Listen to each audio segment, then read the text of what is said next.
sehingga melaksanakan ibadah Ramadan. Ya boleh kita niatkan. Karena ternyata pendidikan Ramadan itu salah satunya adalah membentuk jiwa kita menjadi pandai bersyukur. Ternyata kita bisa merasakan lapar itu seperti apa. Mungkin kalau kita lihatnya di lingkungan kita ya tidak akan begitu terlihat tampak. Coba ke daerah-daerah yang sekarang misalkan di Palestina yang dalam kondisi musim dingin.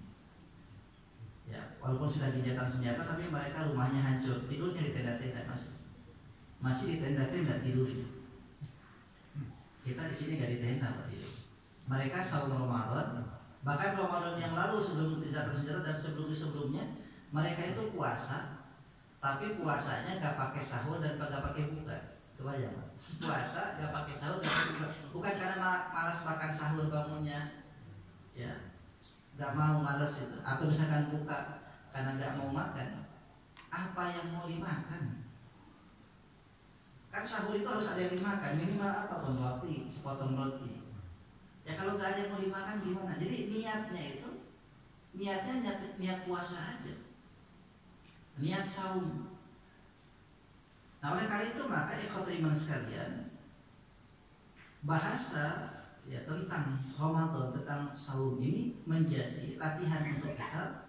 Ternyata Allah menginginkan kita bukan hanya menjadi pribadi-pribadi yang taat, tetapi juga menjadi pribadi yang syukur, mengakui eksistensi Allah itu ada, bahwa Allah itu maha memberi itu ada, bahwa Allah maha memberikan segalanya kepada kita, makhluknya itu ada, dan kita akui. Nah sehingga Allah pastikan la azidannakum itu pasti. Tauhidnya dua Pak. Kalau orang ahli ilmu nahwu itu bilang tauhidnya dua, double gak cukup satu. La itu tauhid, nun di belakang juga tauhid, la azidannakum, sungguh pasti aku akan tambah. Dan menariknya di sini tidak pakai kata kami.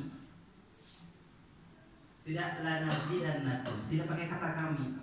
Biasanya kan bahasa para ulama kalau pakai kami dalam inna nahnu nazzalna dzikra, misalnya kami turunkan, itu bahasa para ulama Allah melibatkan malaikat. Tapi di sini langsung la azidannakum, a itu berarti aku, pasti, sungguh aku akan tambahkan. Berarti Allah langsung, gak pakai malaikat. Makanya kan wallahu yudhaifu, dimaksud Allah langsung yang melibat gandakan. Nah, ikhwan sekalian, ini adalah bahasa syukur. Nah, saya tanya ikhwan sekalian, anak-anak santri, bersyukur gak kita kalau hafal Quran? Bersyukur. Kalau belum hafal, bersyukur gak? Bersyukur juga karena bisa ada waktu luang untuk menghafal. Bapak-bapak, bersyukur gak punya istri? Bersyukur, yakin Pak? Gak takut ditambah kalau bersyukur? Apa? Karena isyakartu lazidannakum. Ya.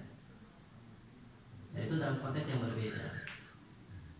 Ya, maka ikhwatul iman sekalian, Allah punya sifat asyakur dan kita hambanya adalah hamba yang berupaya untuk bersyukur. Contoh sederhana itu, Pak, kalau kita diberi sesuatu, ya atau ditolong, dan kita merasakan pemberian itu manfaat dan pertolongan itu manfaat, kemudian kita main tinggal pergi begitu saja tanpa mengucapkan terima kasih, itu bagaimana tuh kira-kira? Ya, kita di jalan nih, misalkan terjatuh, ada yang nolongin, Pak, kenapa? Dibantuin. Ya, kita merasakan orang itu baik, kita di kepinggiran, diistirahatkan, dikasih minum. Tiba-tiba kemudian kita gambung apa-apa, diem aja sampai orangnya pergi atau kita pergi dengan sendiri. Hal itu menjadi contoh bahwa kita kalau di posisi itu, kita nolongin, kita memberi, kemudian tidak ada bahasa, sifat manusiawi kita mengatakan ini orang nggak tahu diri, sudah ditolongin, kok nggak ada bahasanya, nggak ada bahasanya. Ya. Maka Allah Subhanahu Wa Taala Dengan makhluk tentu berbeda, tetapi sifat kita, sikap kita sebagai manusia, apa kita gak malu sama Allah kalau kita gak syukur? Allah sudah ngasih kita umur, Allah sudah ngasih kita kesehatan tanpa harus dibayar. Allah sudah kasih kita nafas tanpa harus bayar. Apa kita gak malu dengan Allah kalau kita gak syukur? Ya minimal ucapan alhamdulillah ya Allah, alhamdulillah. Minimal itu, supaya semakin kita mengakui, merasa, makin tinggi rasa syukur kita. Dan ternyata bukan hanya di situ. Tidak sesederhana itu rasa syukur itu, efeknya buat diri kita, ikhwatul iman, buat diri kita secara pribadi, buat keluarga kita, buat masyarakat, bahkan sampai level bangsa. Munculnya kejahatan, tindak pidana, kejahatan macam pun, itu salah satu alasan sebabnya karena tidak adanya sifat syukur. Tidak adanya sifat syukur. Contohnya kasus korupsi. Saya tanya Pak, apakah orang yang korupsi sampai dengan miliaran, triliunan, bahkan ratusan triliun itu, apakah mereka makannya sekali sehari, dompetnya nggak punya duit, atau berlimpah? Halo Pak, berlimpah, bahkan digaji dengan gaji yang besar, diberikan fasilitas rumahnya, semuanya di fasilitas negara. Tapi kok bisanya sempat-sempatnya mencuri, korupsi? Kenapa? Rasa syukurnya kurang Pak. Padahal kalau manusia itu kita ngumpul sederhana saja. Kalau untuk konsumsi Pak, manusia sehari berapa kali makan? 3 kali, 3 porsi katakan. Satu porsinya kalau kita dinominalkan sederhana 20 sampai 50 ribu, berarti sehari itu rata-rata 150 ribu dengan makan yang sederhana. Kecuali kalau makannya di tempat yang, kalau kopi saja 100 ribu itu lain cerita. Tapi kita berbicara kebutuhan bukan keinginan. Kita coba bicara dulu tentang kebutuhan bukan keinginan. Karena kan beda kan paradigmanya, kita ngomong kebutuhan dengan kita ngomong keinginan. Kita bahasa kebutuhan aja dulu, kebutuhan dasar, sandang, pangan, papan. Katakan untuk pangan, kita butuh hanya 3 porsi sehari. Itu kebutuhan kita. Itu pun sudah lebih. 150 ribu kita keluarkan, itu paling mewahnya. Ada yang bahkan porsinya sehari makan hanya 15. Bahkan coba perhatikan orang-orang yang memang penghasilannya sehari itu mungkin 50 ribu atau di bawah itu, makannya ngirit.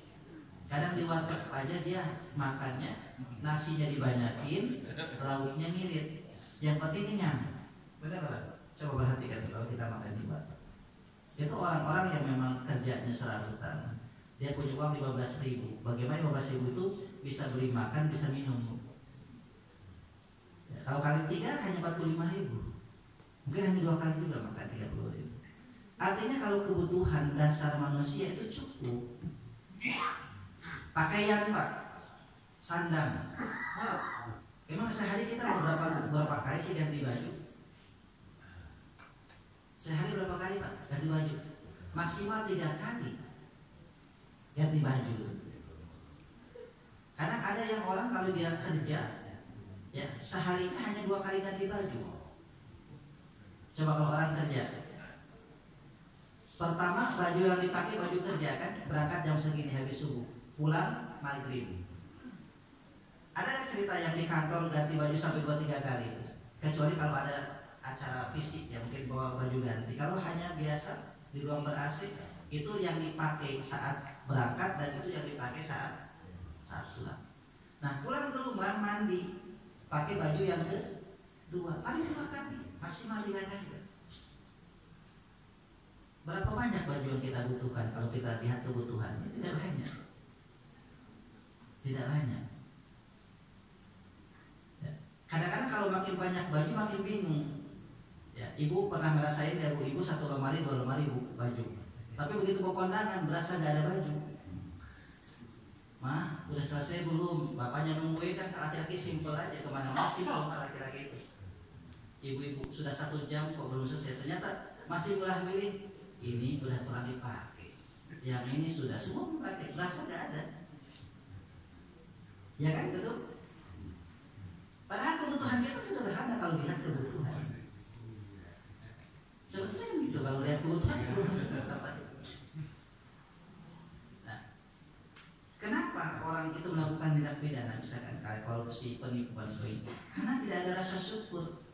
Yang ada adalah rasa ingin yang besar, bukan rasa syukur yang besar.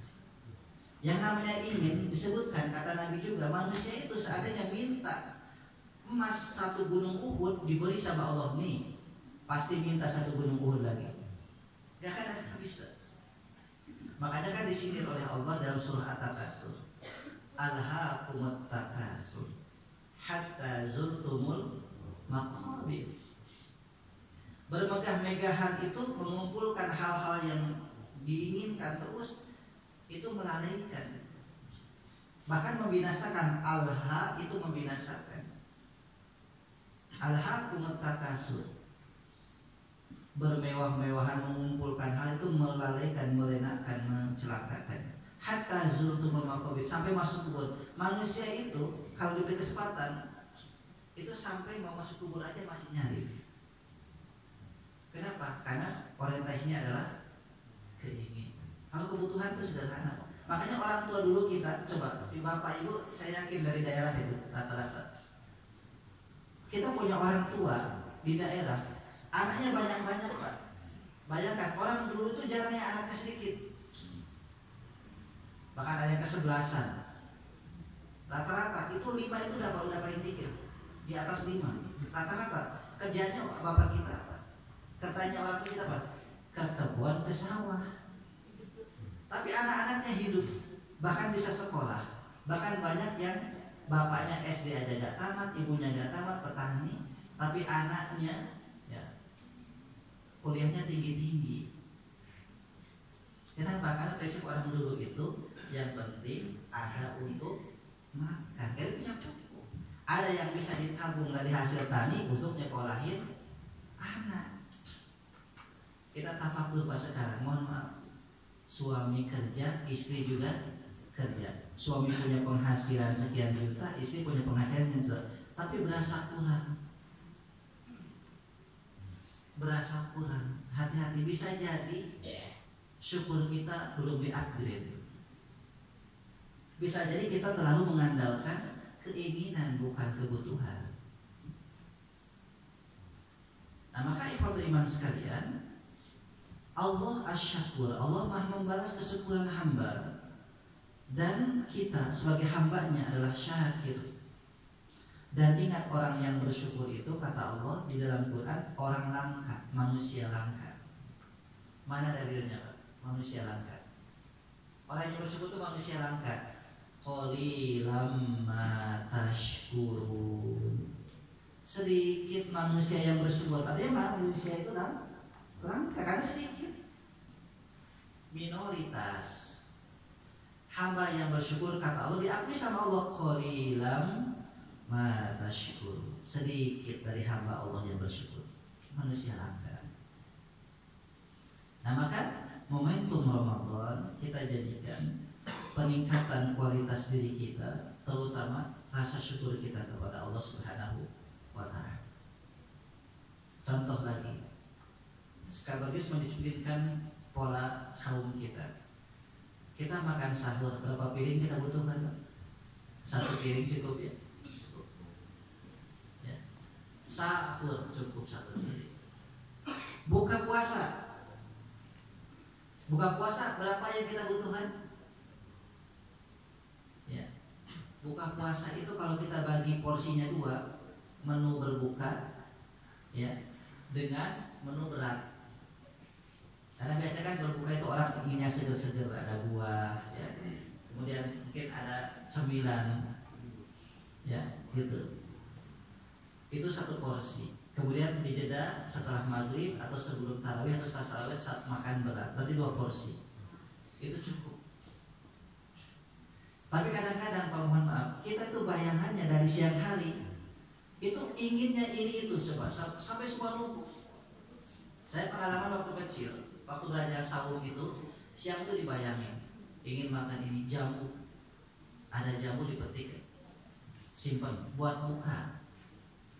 Ada lagi orang tukang cincau, bang cincau, disimpan buat buka, macam-macam. Setelah buka gak kemakan semua gak tuh? Enggak kemakan. Itu sederhananya kalau kita memang dalam hal ini kebutuhan itu yang kita butuhkan, sementara keinginan hanya ingin. Kadang-kadang lapar mata saja, Pak. Kalau siang hari itu kan orang lapar mata. Begitu waktunya buka, makan kolak satu mangkok saja udah cukup ya. Saya tuh sering menggunakan kolak sudah bertahun-tahun. Biasanya makan gak langsung berat. Kalau buka itu ya kita iftar kurma, atau kalau misalkan ada yang berkuah misalkan kolak ya kolak. Itu bertahan sampai selesai tarawih, Pak. Itu saya buktikan. Jadi kita makan satu mangkok kolak atau misalkan apapun ya dengan kurma gitu, minum, itu saya buktikan bertahan sampai habis tarawih. Bahkan kalau misalkan kita berlanjut sampai nanti makan sahurnya masih bisa bertahan. Itu artinya apa? Bahwa kita kalau melatih diri kita dengan hal-hal pola seperti itu, maka rasa syukur itu bukan sekedar kaitan kita dengan Allah, tapi mendisiplinkan diri kita. Jadi jangan dipahami kalau syukur itu hanya cukup kita dengan Allah, tapi mendisiplinkan diri kita juga itu bagian daripada memanage bahwa bagaimana kita bersyukur kepada Allah. Kalau kita tidak bisa mendisiplinkan diri kita, tidak bisa menahan, mengekang keinginan-keinginan kita, maka bagaimana dengan syukur kepada Allah? Syukur kepada Allah itu paling tinggi. Jika diri kita belum bisa dikekang, bagaimana dengan syukur kepada Allah Subhanahu wa taala? Nah, maka ikhwatul iman sekalian, ada hadis Rasulullah. Konsep kalau kita mau bisa bersyukur. Kata Rasulullah, "Unduru ila man huwa asfala minkum." Lihat, perhatikan, amati yang ada di bawah kalian. Di bawah kalian ini dalam artinya posisinya, ya kondisinya, situasinya. Jika kita masih bisa makan sahur, masih bisa berbuka, ada makanan, alhamdulillah. Banyak yang tidak punya lauk untuk sahur. Sehingga kita bersyukur, alhamdulillah ya Allah. Jika kita dalam posisi hari ini, alhamdulillah kita diberikan sehat oleh Allah Subhanahu wa taala, walaupun di rekening kita belum ada tabungan yang memadai. Alhamdulillah ya Allah kasih sehat. Alhamdulillah ya Allah kau kasih sehat. Ya, sementara banyak orang yang banyak duit tapi harus berobat ke rumah sakit rutin pekanan bulan. Kita syukur kepada Allah Subhanahu wa taala. Lihat kondisi di bawah kita. Kalau kita sudah bisa melihat kondisi yang di bawah kita dengan syukur kepada Allah, sekalinya Allah berikan tambah keberkahan, tambah rezeki untuk kita, gampang untuk bersyukur. Sehingga konsepnya adalah lihat ke bawah. Jangan lihat ke atas. Wala tanduru ila man huwa fawqakum. Jangan lihat yang di atas. Kalau melihat ke atas terus hilang. Yang ada berasa nggak ada.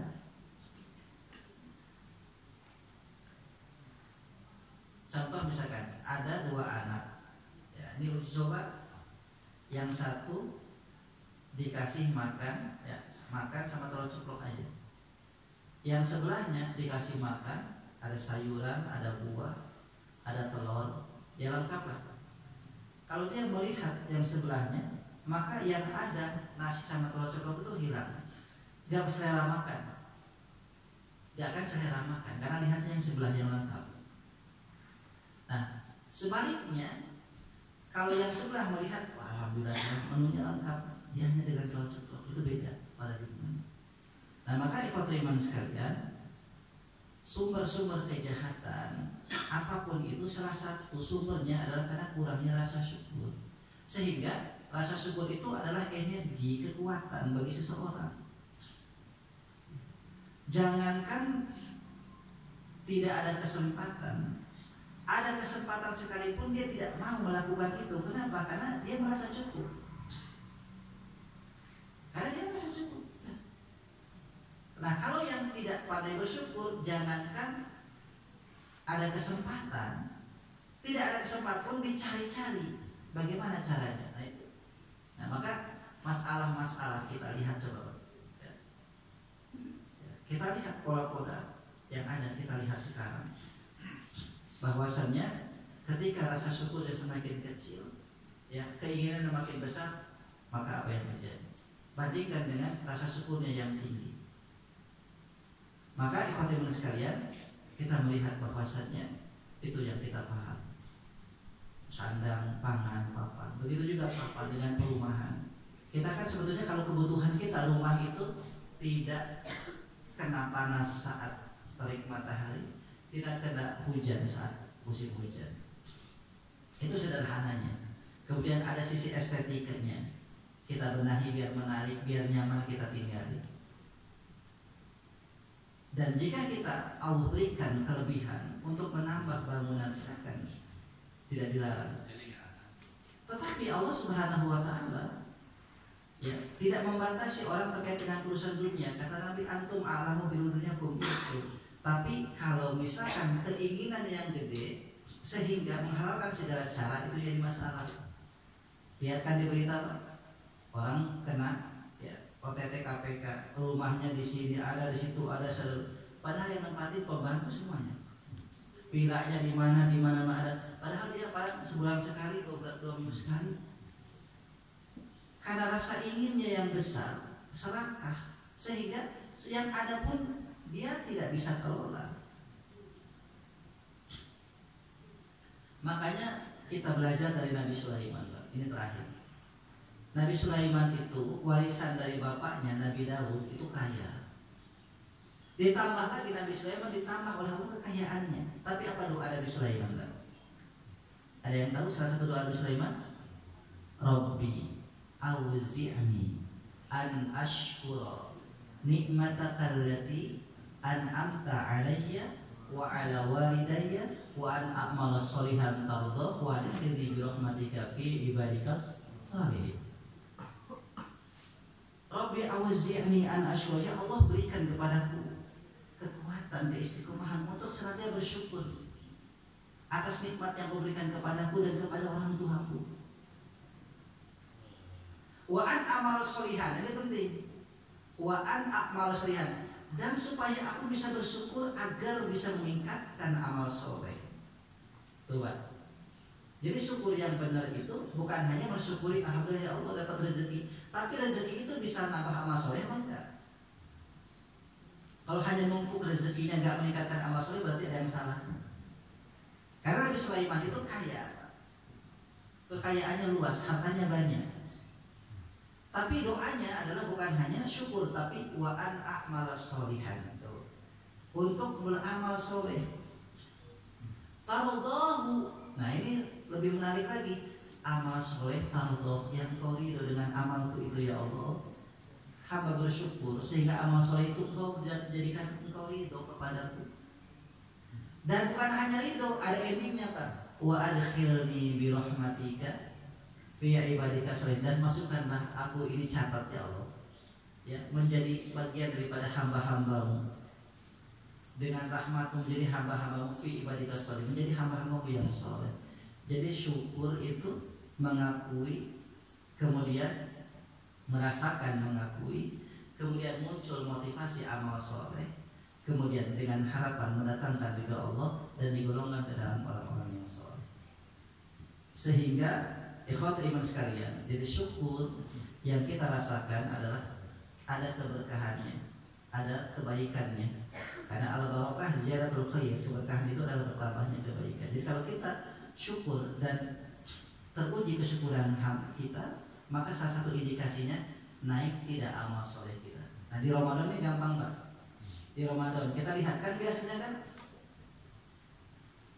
ke akhir-akhir ramai di awal, loyo di akhir.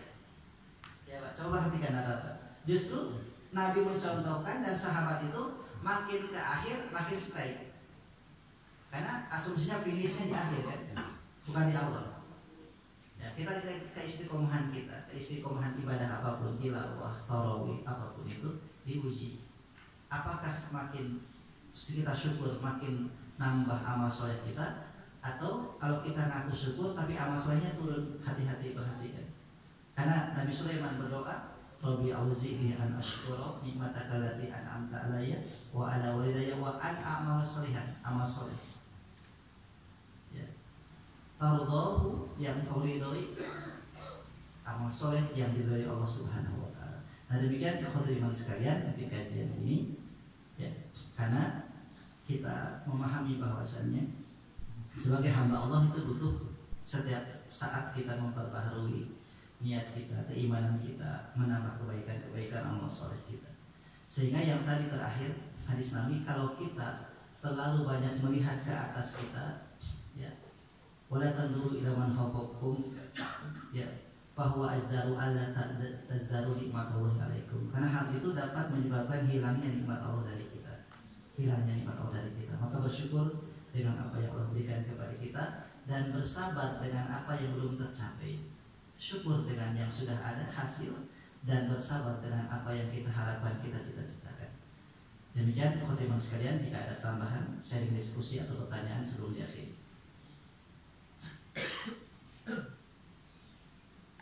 Jika dirasa cukup, demikian semoga Allah senantiasa berikan kita taufik hidayah, istiqomah, kekuatan dan menjalankan ibadah selama Ramadan dengan sehat walafiat, dengan penuh kebaikan dan keberkahan. Amin ya Allah ya rabbal alamin. Demikian hadana Allah wa iyyakum ajma'in. Walhamdulillahirabbil alamin. Qafaratul majlis, subhanaka wa bihamdika asyhadu an la ilaha illa anta astaghfiruka wa atubu ilaik. Wassalamualaikum warahmatullahi wabarakatuh.